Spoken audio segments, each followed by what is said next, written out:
Hello and welcome to Ravlic at Large. My name's Tom Ravlic. Thank you for joining me for this particular web-based interview program, and I appreciate your time and your willingness to sit back and listen to something a little bit longer than the normal television interview.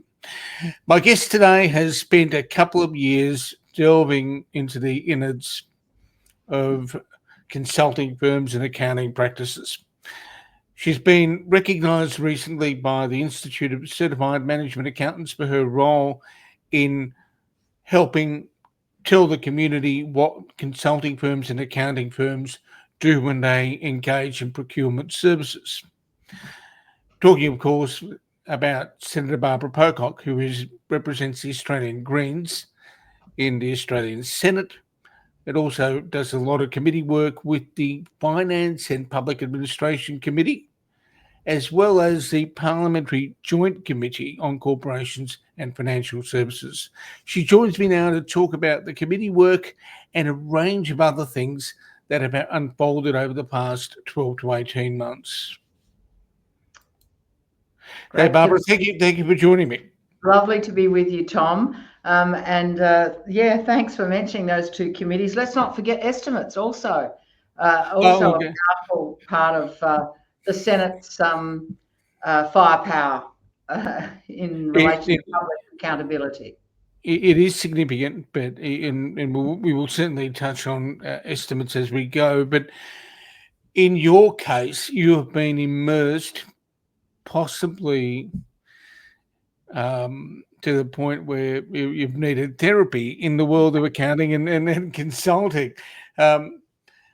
You kicked off the committee that Richard Colbeck chaired back in as a result of a proposal you put to the Senate to have an inquiry into government procurement. Take me back to when you first proposed that committee last year, and we'll work forwards to its conclusions. Yeah, thanks, Tom. And it is good to review where it came from and where it led. We, very early in 2023, were looking at the public sector, which is one of my portfolios in for the Greens. And I was interested in the value for money and conflicts of interest and the extent of consulting across the public sector. So I pulled together some terms for an inquiry and talked, as you do in the Senate, to my colleagues across the parties to find, if I could, the support for an inquiry. And I met some really interesting resistance. In fact, at one stage, I walked back to my office and wrote on the whiteboard the 8 reasons that I'd been given for why this inquiry was not appropriate. Some said it was, we knew all the issues and there was no need to have such an inquiry, that let Labor settle into their term for another year or two and come back and talk to us then about what we're doing right or wrong. There was an inquiry in a year or two earlier, which had looked at some of these issues. And, there was definitely pushback.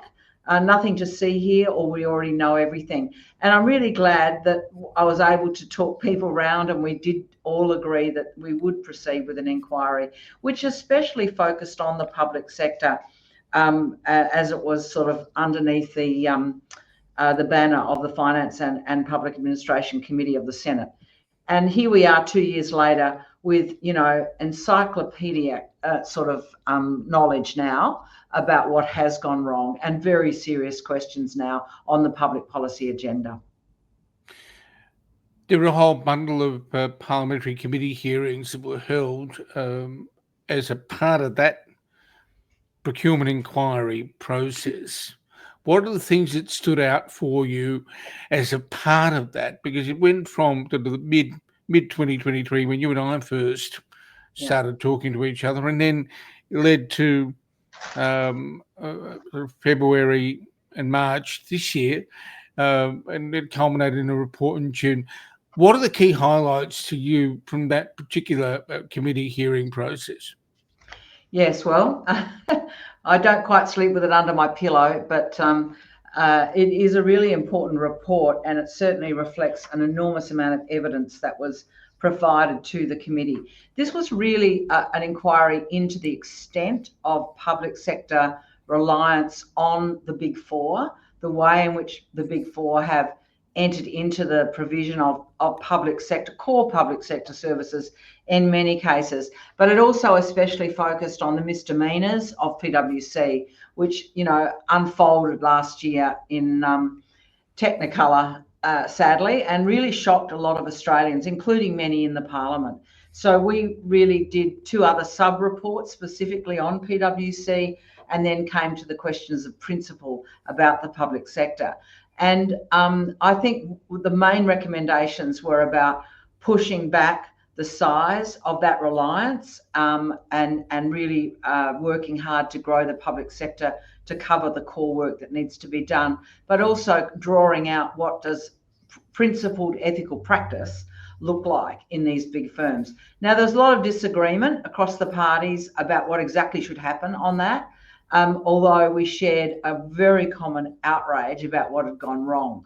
I think when we then went on to the subsequent Parliamentary Joint Committee inquiry process that focused more specifically on the ethics and professional accountability and led to this report, we really did arrive at a more general set of recommendations about how to curb unethical behaviour, how to re-regulate and properly regulate both the professional bodies, but also the standards and the practices within the big consulting firms, which go to questions of audit, reliability of financial reporting, a whole lot of really important questions. So there was a lot of terrain covered over 2 years, but I hope in a way that will result in public policy change. That's what we really all want to see. One of the interesting elements for me, if we go back to the Colbeck chaired inquiry first, is that when the committee members like yourself asked the questions of the bureaucrats in finance as to whether they had considered the professional standards from the accounting world as being a part of being a valid source for assisting in regulating and reviewing firms that were providing services to government, there would, from time to time, there seemed to be a bit of resistance. How did you find those exchanges with the bureaucrats? You mean with the bureaucrats within the professional associations, or none of the actual government departments? We can get to the professional associations in a minute. Okay. Well, there are a couple of issues there. One was really pushing back on significant misspends, just straight out misspends and conflicts of interest that surfaced in places like the Department of Industry, huge issues in defence, obviously robo-debt. You know, there were the straightforward issues of contracting that has gone off the rails and contracting that has grown to be too big.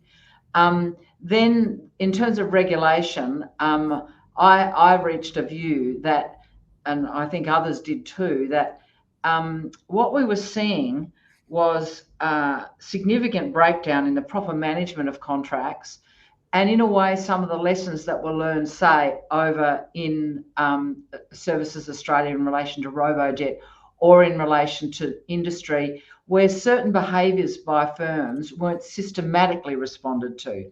And that led me to think that we actually need an agency within the public sector which draws together evidence about contracting where it's gone off the rails and assists in systemically responding to misbehaviour that might be in a particular, repetitively from a particular organisation or contracting body or big consulting firm, and allows the system of the public sector to respond. So yes, there certainly was resistance.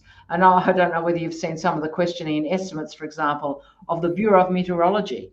BOM did some very, very large contracts that grew exponentially, that appeared to be poorly regulated in terms of the massive expansion, sometimes a failure to openly contract, have an open tender process.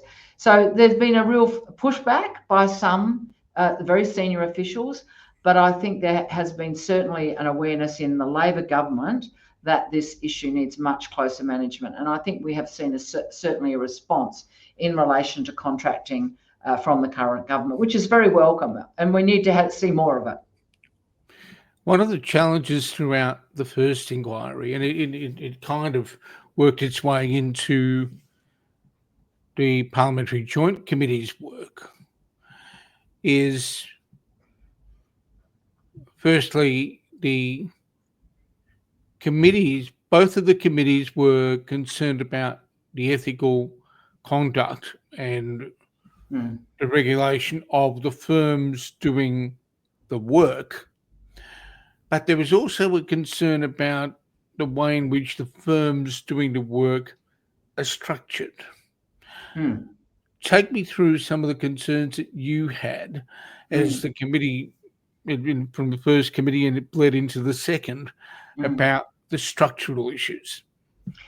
Well, the overwhelming problem with the Big Four and very large consulting firms is that consulting itself is completely unregulated. There isn't a code of conduct for consultants. There isn't a regulatory body. And so that's one issue. So there wasn't a sort of regulatory way of surfacing unethical or illegal behaviour in those firms. And further, their structure as partnerships, extremely large partnerships, 800 up to 1,000 partners, and no requirement for them to be regulated by ASIC, for example, except, as ASIC said, for a small sliver of their business, an absence of transparency and accountability about their affairs. So that means that while they do publish what's called a transparency report annually, it's more like a PR document than a true accountability about its books, about who leads them, about how they have dealt with internal challenges, about the code of conduct or the standard of conduct of people. And the evidence we took in both of those overlapping hearings showed that there was a big price being paid for the absence of regulation and for very untransparent large structures handling billions of dollars. In terms of the quality of employment, for example, of people within them, in terms of the accountability to the public sector and to the private sector in relation to their business. And I think what we've landed on in the recommendations in relation to the Big Four is a really, if it's implemented appropriately, a root and branch reform of what these firms need to look like and the standards they need to be transparent about and accountable around to the Australian public, in the way that large corporations, for example, are required to do. Any big organisation in Australia is a beneficiary of taxpayer-funded infrastructure, the legal system, the tax system, the roads we drive on, our health system. So we need to be confident that what's going on in these very large firms, corporations or partnerships, makes a proper contribution to the public good and to the public infrastructure and is accountable for its affairs, so that we can be confident that, for example, these companies, the big firms, are doing most of the audit in the top companies in Australia. We need to know they're up to the job and that they have appropriate structures to ensure quality of service and direct, straightforward ethical practice. And that's what we really uncovered and really needs to now be addressed. The thing that you've just outlined reminds me of a publication that came out in the 1980s looking at the definition of a reporting entity in the accounting literature, written by Professor Ian Ball from New Zealand back then. And he talks about large partnerships being politically and economically significant entities, and they may constitute reporting entities as a result. The discussion then flows on as to what the reporting requirements ought to look like. But defining a reporting entity means you then have grounds to take that next step and say, what is it that they must do to be accountable and for their economic, their political, social, and economic impact to be better seen and be more transparent. Mm, If we then move to, I guess, the one of the bugbears that emerged certainly from your side of the fence mm, um, was the issue of ethical standards mm, and how you achieve that. The accounting profession has them, and we saw some of the resistance from the bureaucrats in the departments when you were talking about the issue of APES 110, the Code of Ethics, and other mm, relevant pieces of material. But how do you then regulate those people you say are in the Wild West, mm. the management consultants? What is what is the preferred solution in your mind? Well, I think most Australians would think a large entity that is the beneficiary of the infrastructure of our society and economy should have a level playing field in terms of its obligations in relation to reporting its financial affairs, in terms of reporting remuneration to its directors, and reporting on significant events within the firm. So I think the reporting obligations need to be much more transparent and not hidden behind the opaque veil that a partnership creates. So just on the question of partnership, we took a lot of evidence about how it is unrealistic to expect a partnership of 800, of 600, of 500 to all know each other and to be jointly responsible for key financial decisions and risks. And clearly we saw that played out in very practical ways in PwC, where one person so far has been revealed through the work of the Tax Practitioners Board as having misused, where this all really blew up, misused confidential information about the tax system, which he had gathered, Peter John Collins. And we still don't know who exactly within PwC used or misused that information, and there hasn't been a true accountability. Now that it reflects the opaque nature of PwC and its failure to be held to public account. So we need to have standards which apply in a fair and universal way to large entities. But I think we also have to do some things which take conflicts of interest off the table. So one of the key recommendations we've also settled on, and it was jointly agreed between Labor and the Greens at the very least, is that there should be a separation, as I recollect, the coalition as well. You should not be able to both be a consultant and an auditor to the same company. So we heard evidence that people gather information in the process of doing an audit, which can assist them to land and expand very profitable consulting contracts and vice versa. And similarly in relation to tax advice. So we're suggesting an operational separation in a partnership of this type or in a corporation, however they structure themselves, where you cannot cultivate very profitable conflicts of interest, which potentially undermine the robust nature of our audit system. So we've recommended an operational audit. Now that requires careful implementation if it was to be successful. And if it doesn't work, then I think we need to look at operational structural separation, which is you cannot both be an auditing company and or partnership and a consulting partnership. So there are a number of models there, but we've settled in the initial recommendation on a separation to eliminate that direct structural operational conflict of interest. Now, the big test for all of these recommendations is, does the government implement them, and what is their response? So there are a whole range of issues that we have made recommendations around to try and eliminate conflicts of interest, but also to regulate. So a big part of this picture is making sure that people aren't regulating themselves. you cannot, we are recommending that you should not be able to be an active member of a company or an entity being regulated by something like the Tax Practitioners Board or some other body, and also be a practitioner or in receipt of income from the entity under regulation. I mean, I think of this as getting the fox out of the hen house. We need robust regulation that will stand up to the pub test, where it is genuinely independent regulation. So there's a number of sort of operational, structural, regulatory things that we need to get right to respond to what has really shown up to be such a mess.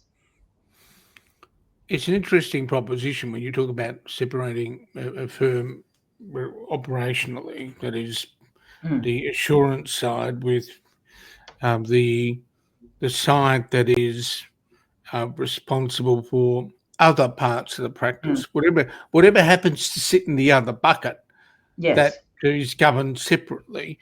But one of the challenges that you had during the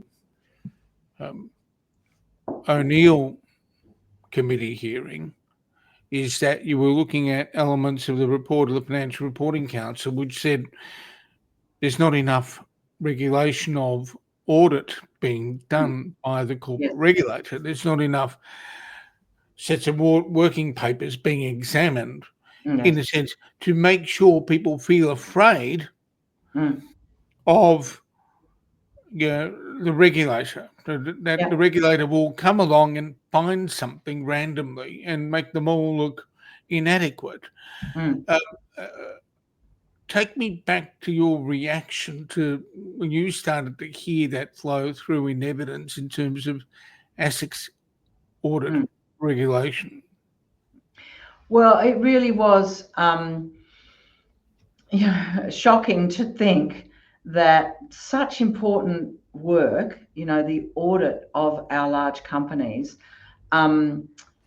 is conducted by entities that are not themselves subject to serious examination by ASIC themselves. And also, it was evident in the evidence we heard that the audit, the random audit, a serious, as you said, investigation, and the threat of an investigation was really pretty thin on the ground for lots of agencies. So our recommendations in the Ethics and Professional Accountability report go to boosting, giving more oomph, more guts, more reality to the possibility of your audit being exposed to a proper review. So that's very important.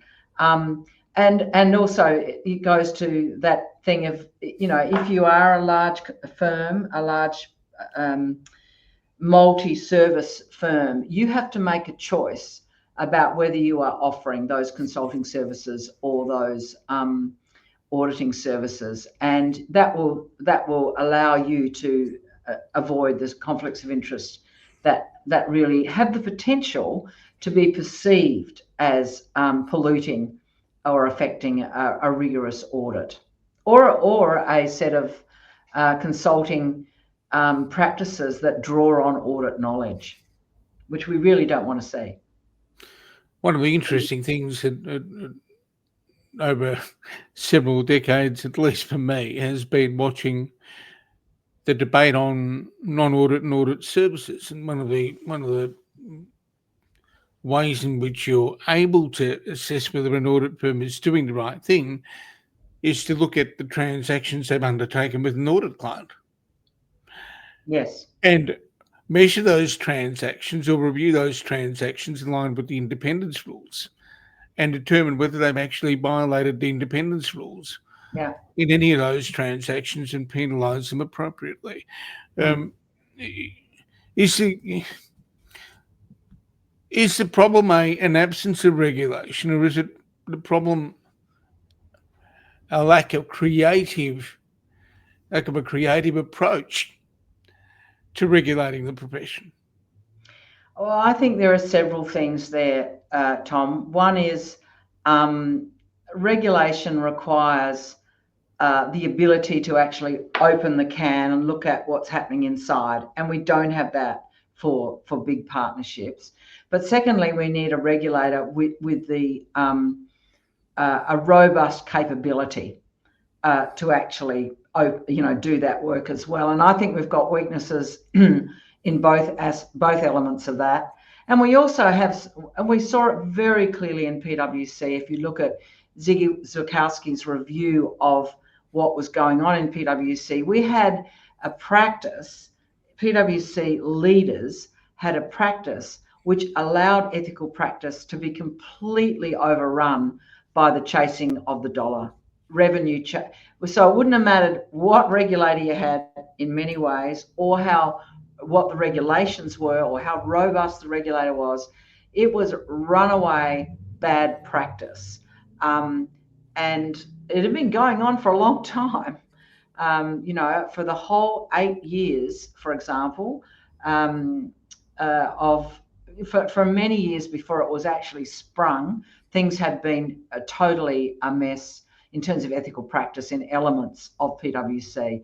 So, you need ethical players as well. And I think one of the reasons, for example, why the Institute of Certified Management Accountants have been eager to recognise the contribution that our committee made is that there are a lot of accountants who think what's going on there was wrong. And they have had to watch it unfold with implications for them as a profession, which many of them find extremely objectionable. And they gave evidence to that effect.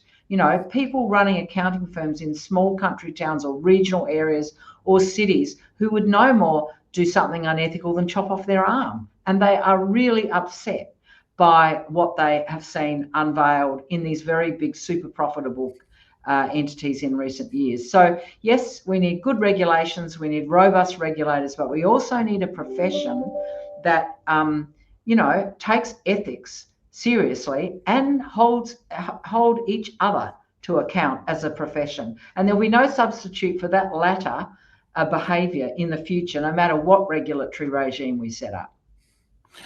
Now, you mentioned that there were firms that were, firms concerned out the sticks about what's going on, and I'm familiar with that. I've had feedback myself over the past couple of years since the TPB penalty against Peter Collins and PwC was announced. What sort of communication have you had from the profession to your office in South Australia related to this work?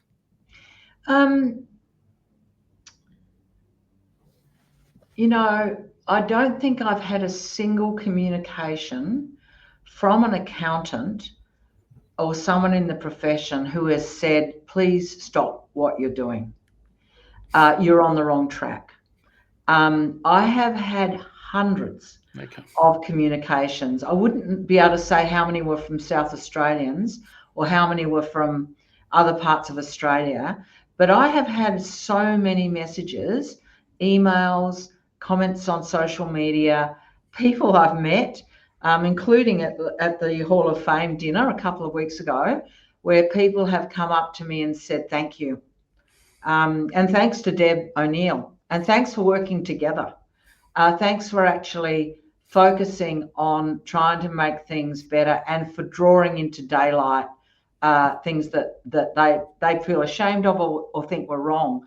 So, for every a bit of unethical practice that certainly has occurred in some of these big firms and big entities, there are hundreds of people who actually see it for what it is and want it stopped. So I felt a lot of support, Tom. And the other thing I want to say that was also a really critical part of what happened here is not just senators and parliamentarians who were doing the work. And I also want to acknowledge the role of your profession in journalism, because there is no way that the Parliament or the public would have really understood some of the key issues without really strong investigative reporting and people who have doggedly pursued this issue through many hours of committee hearings and done their own work to track down what happened. So I think we've got some very healthy elements in our system of governing the financial system and the practices of including the Big Four, where a lot of people are watching what's happened and don't like it. What I am concerned about when I look into the future is that already, for example, in relation to the big consultants' role in the public sector, yesterday, I think it was, we heard Jane Hume say, and she's the spokesperson for finance in the coalition, that there was nothing wrong with consulting per se.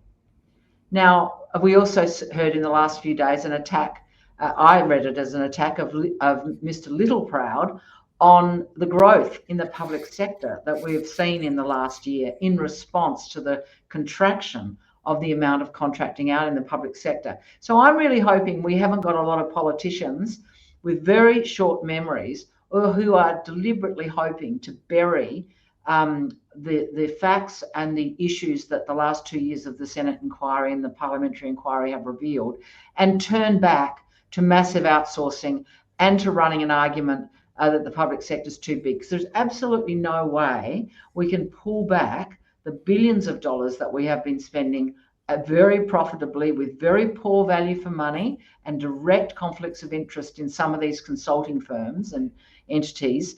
There's no way we can cut that back without growing the public sector. We have to grow the core capabilities of the public sector. The latest one that I've been looking at has been a massive multi-million-dollar spend over many years through a non-government agency to create funding within our childcare centres for kids with disability. Now, value for money, conflicts of interest, all those themes are relevant in this very big spend, which is a core government function for our most vulnerable kids. So I think one of the things for me looking ahead and in stepping into an election environment is to make sure that not only do we get the regulation right and get the structure of audit firms right and get a really good, healthy culture of making sure our audits are robust, but making sure we learn the basic lesson that we need a strong public sector that doesn't contract out core work and doesn't create cultures like overspending on services that really should be run by the public sector. So I've ranged widely in that answer, Tom. Sorry about that. That's fine. Now, you've been very generous with your time. Let's make this the last one. We spoke earlier about Senate estimates, which is a powerful way of engaging with the bureaucracy and to reveal overspends, to reveal poor conduct, as we've seen in parts of the human resources spaces across, whether it be through parliamentary services or other parts of the public sector infrastructure, the public sector departments. We've spoken about two inquiries principally. Is there more work to be done by a parliamentary committee to look at how our lawmakers, how our parliament engages with developing law to try and make larger organisations more transparent, including looking at the treaties with foreign regulators to see whether jamming open the door to see what is happening in another part of a firm in another country can be done. Well, we still have a considerable amount of unfinished business, including in relation to PwC. PwC have not been transparent with the federal parliament about the role of its international agency and the role of international staff in the scandal in Australia. And that remains, really a real blot on their character as an organisation. So there's work there that still needs pursued. We also need to see the Parliament and the government following through to implement the recommendations of these reports and to take seriously the directions that are proposed there. That is really important work for our governments into the future. I also think we need to continue to work on the transparency processes that estimates provide. That is very close examination of contracts, their probity, conflicts of interest, value for money. I mean, estimates is a really good process for doing that. And sometimes, like we've recently raised these questions around the childcare spend for inclusion. We raised those issues. The 7:30 report, once against good journalists, took it up as an issue. We saw the minister respond immediately for an ANAO review of that very large contract. I haven't seen that kind of response in other parts of really much, certainly very significant misspends on paper at least. For example, in the Department of Industry, where there's strong resistance to questioning about contracts. Now, some of those are historic. They aren't activities undertaken by the current government, but they really do deserve proper examination. So I think there's plenty of work there for the Parliament and for the government to continue on these themes, because these are, and we haven't talked at all about defence. Defence is the largest area of consulting spending and of contracting out and labour hire use and so on. There is a real need to make sure that defence is held to account through estimates and beyond for its spending. And it's a bit of a black box, to be honest. And there is very considerable resistance by some in the leadership of defence around that questioning. But it's very important. And I think there is a lot of interest in the public out there about spending and about the appropriateness of what's going on. And, I grew up on a Mallee farm where, value was measured by, bags of wheat and bales of wool.